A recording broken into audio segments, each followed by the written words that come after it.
I'd now like to take the opportunity to introduce some of the Renova team to you. Just some of you will know who they are, but it'd be good to introduce them. So you've all heard from Tess. There are some people on who don't know me. My name's Lincoln. I was introduced earlier on.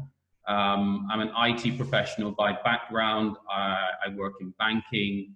I've been part of the Kerith Community Church for almost 30 years and was on the eldership team there for over 15 years. We also have Frida Mile. Frida is a retired head teacher, and she's also a trained life coach, and she and Tess basically sort of look after things on the operational side of things. We also have Busola. She's a trustee of HTB, Holy Trinity Brompton in London, on the financial side of things, and is also an executive director of Scout UK. Formerly, she was chief financial officer of a bank called State Street, one of the large American investment banks. Also on our trustee board, we've got a gentleman named Tom Ward. Tom has about 30 years experience of working in this sector, in the homelessness sector, worked at Ediale Manor for about 10 years. He's director of Hoping to Action in Reading. He runs a house there for homeless people and people seeking asylum. And he's also a trustee of Hoping to Action in Wolverhampton. And I think Wolverhampton have about 6 houses, again, providing homes to people with these sorts of difficulties. We've got Stephen Ediale. Stephen has a background in compliance and money laundering, or anti-money laundering, I should say, not money laundering, correct myself there. And so he brings a lot of needed skill set, just to make sure that we're on the straight and narrow and make sure that we're complying with all the regulations that we have to, because as you can well imagine, the charity sector is heavily regulated, and we need to make sure that we're doing things properly. We've also got Vincent Balogun. He works for an organization that provides supported housing to care leavers and ex-offenders. And he also runs a business that does exactly the same thing. And as Tess mentioned, we have mentors. So we've got Richard White. Richard is an accredited mentor. He is an accredited mentor. He was certified by New Leaf, which is an organization that again provides mentoring for ex-offenders, and also certified by Caring for Ex-Offenders, which is a scheme run by Holy Trinity Brompton as well. So this hopefully gives you a feel for some of the people that we have on the team and the experience that we're bringing into this space. We're also very, very grateful for our guest speaker today, Simon Allen, who's going to be talking to us about the church housing. Great to be with you this morning. I am travelling and I've just arrived in Bracknell, of all places, on my way to visit my wife's brother and sister and their families, Howard, Naomi and Corrado. So great to be with you this morning, and great to see some faces that I know. I'm going to tell you briefly about the project that I run in London, and give you a little bit of background is that at 18 I felt God speak to me about working with rough sleepers and homeless people, and I then started volunteering in a night shelter in Bedford. Great, yeah, so it was one of those times in my life where I learned to walk in the shoes of those who were homeless and vulnerable. As Tess described, the ability to put yourself in the position of someone who is going through traumatic situation is incredibly powerful. Just briefly to mention the definition of rough sleeping and homeless, it's always helpful to remind ourselves. Rough sleeping is the visible person that we see on the street, outside a cash point, outside a supermarket. And also then the homeless are those that are staying on people's floors, they're staying in properties that are not their own, they're not at home there. And both are incredibly vulnerable situations to people. And it's important to recognize actually that both are significant when it comes to the issues of homelessness. So we also in London run an outreach event called The Feast, where we have people coming in for 120 people a week, providing them hot meals. We also have advice work and housing But currently we also run 6 houses. We have 27 residents in our properties, and we have, as Tessa described, we have weekly key working. And one of the key focuses of that key working is to provide support plans for each of our individuals that live in our houses. Our intention is that within 2 years, we will be able to move people on into independent living. We have a number of options for that. Mainly through our local council, we have a number of social nominations that we can allocate each year. Well, firstly, I've been asked to speak about housing homeless people through the pandemic. And one of the answers to say is that actually it is the same as normal. So I'm going to start with what is similar, and then I'll move on to what is different.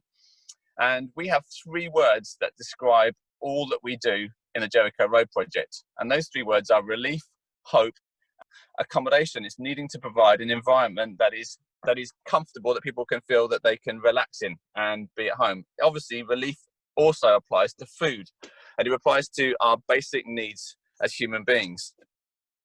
Hope is the second word, and this is so significant. People have lost their hope. I interviewed a lady, 50-year-old lady, this week, who, when I asked the question about what were your goals or ambitions in life, she simply was stuck. She couldn't speak. It was as if there was no view beyond where she would go at the end of today. So hope is massive, and self-worth and belief that they have a future is so significant. Ultimately, I want people to know that they are loved by God, that God has a plan and a purpose for their life, that they are valued, that they're important. And so hope for us is a massive task. And we do that through many, many different ways. Obviously, there is a spiritual component. We want people to find Jesus. We encourage people to come to our Alpha course. We speak to people in our key working about their spiritual progress. But also, we want people to be able to volunteer and connect and find out what it is that they are good at, things that they can contribute to society. The third word is connection. And this has been one that we have increasingly become aware of over the years of running. We've been running since 2004 as a housing project. And connection is the critical component of having people around you that will provide you with the support, emotionally, physical, all the things that we take for granted often in terms of people around us that for wisdom. It's about people having that close to them. And so we do a lot of work in encouraging our residents and contacts to build up a strong group of people around them that are going to be with them when they move on to live on their own. And again, we do that through volunteering, through employment. We do that through going away on day trips. We do it through residential trips. We talk about it a lot. And we find ways of helping people to stay in a strong place when they're no longer living in our housing project. The move on spaces that we have, we committed to 1 year, but obviously we'll go for much longer in terms of indefinitely supporting them. But that's how we work. We run a course called Rooted, which is called Strong Foundations for Independent Living. And again, we get ex-residents to come back in and talk to our current residents to help them understand what it is to move forward. So that's some of the things that have roughly stayed the same. The course hasn't run, by the way, Rooted. We haven't been able to do that during lockdown.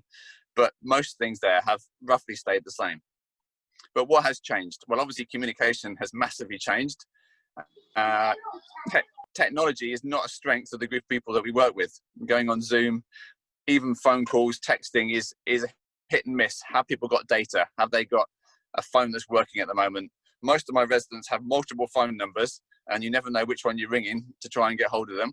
And communication has been tough. So for all my key workers, we've had to adapt how we work. I think there's been a huge task for our team in terms of coping with fear and anxiety. And for most of our residents, they don't have good coping techniques. And so helping them to respond. So we've written to them some of the kind of material that's been produced by the NHS and other people in terms of how do you cope with this period of time in lockdown, and how do you cope with the fear? So we've been working a lot differently on that. But I think what's really interesting is that we've had to work much harder to get our residents through this. We've reset our goals and expectations because there isn't it's almost like we've been a challenge just to hold people as they are and to keep them safe has been key. And I'll tell you a story in a few minutes time just to illustrate that point. What we've also done is we've increased our practical support for the residents. And so I mentioned before that we have done a food supply called The Feast every week for nearly 20 years. But what we've now done is a delivery service, and we deliver to 400 people every week. Now, included in that is some of our residents, people in temporary accommodation, people that we know who've been rough sleeping, who've got housed, sometimes through the local authorities scheme, all-in scheme, as well as many families and many people who've got no recourse to public funds. We have built up a really big group of people that we're supporting every week.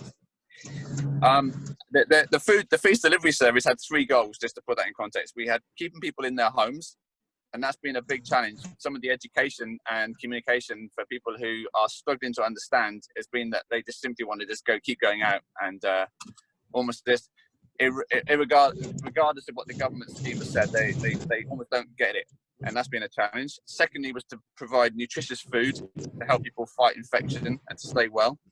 And the third one was to provide bright moments in their day. We've done things with Easter eggs, with gifts, with fun contributions. There's always great things that we've been donated or we've been able to buy that have got us to get fun things. People write back to us and say how much we enjoyed the flowers today. As the pandemic went on, the value of human connection became even more important, and probably as important as the food. This is a letter that I received from an elderly lady. She said, "Thank you for the care your church has shown to me and so many other people in similar situations during this pandemic. It is not just the food, but the fact that so many people are faithfully remembering us and making sure that we are still okay." And we have therefore been dealing with issues such as domestic violence, obviously health issues, helping people get back into getting into hospital. In fact, the lady who wrote those words there was in a ward with 4 people. The other 3, she had COVID, and the other 3 all died of COVID. And so she describes herself as a survivor on the letter. Coming out of lockdown as a housing project, here are the challenges that I and my team face. There is the mental well-being. I took one of our residents to the local A&E about 3 weeks ago because of suicidal thoughts that he was having. And we have engaged him with the mental health teams for the first time, and he is starting a series of counselling. Starts actually tomorrow afternoon. He's had an initial assessment, but he is starting. And for a number of our residents, this has been a season in their life that's probably reflected underlying problems from the past, but has kind of made it kind of scream out loud. And so we are responding to some of that. Secondly, we're dealing with job losses. A number of my residents who are on insecure, low-paid jobs, McDonald's being the best example, are finding that they've no longer got a job in place. And so the challenge that we face always is that our residents are, there's low skill level, there's low ability to perform well at an interview, all the things that you would expect. And it's about, we're going to have to rebuild that. And I think it's about reconnection.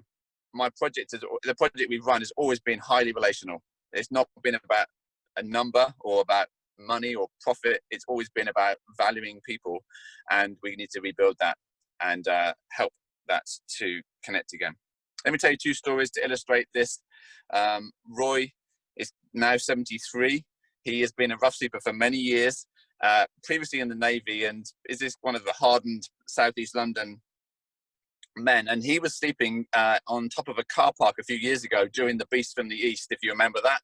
Incredible cold, incredible snow and ice, and he'll be there sleeping on the floor. And I had a group from our church that were going out every week. We prayed, we went out, and we spoke to people. And I was so desperate to get this man help. I'd arranged for a hotel. We've got it all arranged, paid, ready to go. And I thought, obviously he'd want to take this against being in -5 and huge wind chill. But every time we went to him, he said, "No, I'm all right. I'll let you know when I'm ready." And we went away having to respect his wishes, but deep down in our hearts, wondering if he's going to survive the night. About a couple of months after that series of meetings for our group, he came to my building one Wednesday evening, and I could see him across the road. And I went over to see him, and he said, "I'm ready to come in." And I'm really, really pleased to say that he's living in one of our houses. He is 73 years old. He's just signed up for his first time for a GP in 40 years. I see him every week when he pays his service charge. He has planned his schedule through the pandemic really well. He goes out early, gets a newspaper. He reads his books and newspaper during the day, and he's staying safe in a safe, warm house. So that is the story of Roy, and we're looking for the local authority to house him in appropriate supported accommodation so that he has a good end, good rest of his life. The next person is a much younger lady, Zara, who came to us. She wasn't rough sleeping, but she was homeless and she had complicated health issues, hip. And so she came to live in our house, and she has done so well. She got herself set up one in our house, established herself one with the other residents, and she got herself a job working in the hotel business, working 2 days a week, which reflected her kind of physical needs. And then just at the end of lockdown, she was offered a place through the local authority, one of our move on accommodation. And so on Monday, she will go with her key worker and visit her new property. And every time someone moves into a property out of our moves into independent living, it basically gives a lift to everybody else on the project. It's basically saying, we can do this. There is a hope. There is a reason for going through some of what is quite difficult moments of making sure you get into appointments, paying your rent, which sounds like normal things for us, but actually is sometimes a real challenge, and there's a lot of hurdles to get over. And actually it gives everyone that kind of lift and boost to think, yes, we can do this. So in conclusion, my philosophy in my ministry has always been that the scripture says, Paul said this, he said, where the Spirit of God goes, there is freedom. And I have to believe that for every individual I meet and every person we meet through in who's homeless, that there has to be a way through, that God can make a way, even when the situations are desperate. And I've sat even this week with 2 interviews with desperate women who are, I don't see, it's hard to see the hope for them, but I have to trust that God has a plan for them and there is a way through. But housing through a pandemic has been an adventure, and it's changed the rules and expectations. And I have continued to try and lead with love, with understanding the person, and genuinely caring for the individual. Thank you so much for listening. I hope that's all come across as well as possible, but I hope it gives you a flavour of a housing project that can make a difference and change people's lives. Thank you.